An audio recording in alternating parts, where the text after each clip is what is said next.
শেখ মুজিব কারাগারে নির্যাতিত হয়েছে। শেখ মুজিব ৭১ সালে সমগ্র বাংলার মানুষকে এক সুতায় গেঁথেছে। আপনি কি চাইলে পারবেন সব মানুষকে এক সুতায় গাঁথতে? উনাদের যদিও দোষ ত্রুটি থাকে, কিন্তু আমি আপনি আমরা উনাদের কাতারে নয়।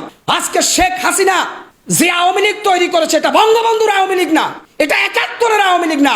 শেখ হাসিনার আওয়ামী লীগ আর ৭১-এর আওয়ামী লীগের মধ্যে আসমান আর জমিন ডিফারেন্স। শেখ হাসিনা জাতীয় সংসদকে সে তার সংসার বানিয়ে ফেলছে। জাতীয় সংসদে কথা হওয়ার কথা ছিল মা মাটি মানুষের কথা, অধিকারের কথা, কিন্তু সেখানে মমতাজের মতো তেলবাজ এমপি, আরো নাম প্রকাশ করলাম না, দণ্ড মূর্খ এমপি যেগুলো রিডিং করতে পারে না, ওদেরকে হাসিনা সংসদের টিকিট দিয়েছে।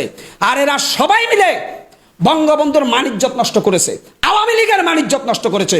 অতএব শেখ হাসিনা শুধু বিএনপিকে নির্যাতন করে নাই, সলিড আওয়ামী লীগকে নির্যাতন করেছে। আজকে আওয়ামী লীগের এমন কর্মী বাংলাদেশে আছে যারা দীর্ঘ 17 বছরে আওয়ামী লীগের থেকে 1টি টাকার সুবিধা নেয় নাই। বাংলাদেশে এমন এমন আওয়ামী লীগ নেতা আছে যারা 17 বছরে আওয়ামী লীগের একটা চকলেট খায় নাই। তারা বঙ্গবন্ধুর আদর্শ নিয়ে আওয়ামী লীগ করেছে। আজকে দেখি যে তারা নির্যাতিত। কেন?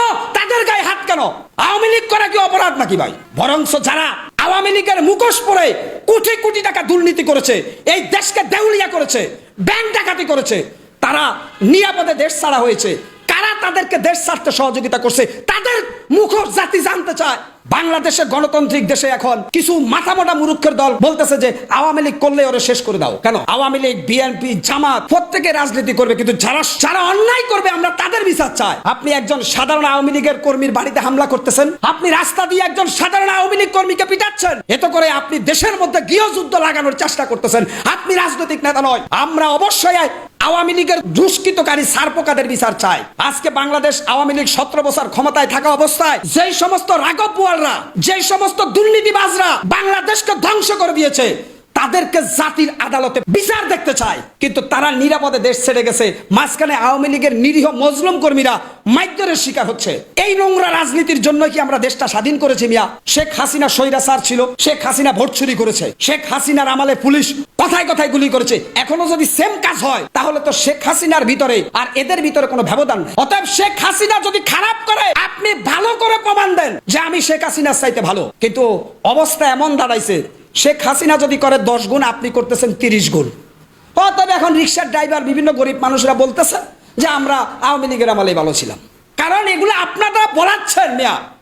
আজকে মনে রাখবেন, আমি বলছি আওয়ামী লীগকে আপনারাই প্রতিষ্ঠিত করবেন, কারণ আপনাদের এই কৃতকর্ম 10 মাসে জনগণ সম্পূর্ণভাবে অ্যানালাইসিস করেছে। ছিনতাই, চুরি, ডাকাতি, রাজহানি, লুটপাট শেখ হাসিনা পালিয়ে যাওয়ার পরে আমার মনে হয় 30 গুণ বেশি হয়েছে। প্রত্যেকটা জিনিসকে যদি আমরা এক জায়গায় আনি তাহলে বিচার করব যে কারা প্রকৃত অপরাধী, কার দোষ বেশি ভাই।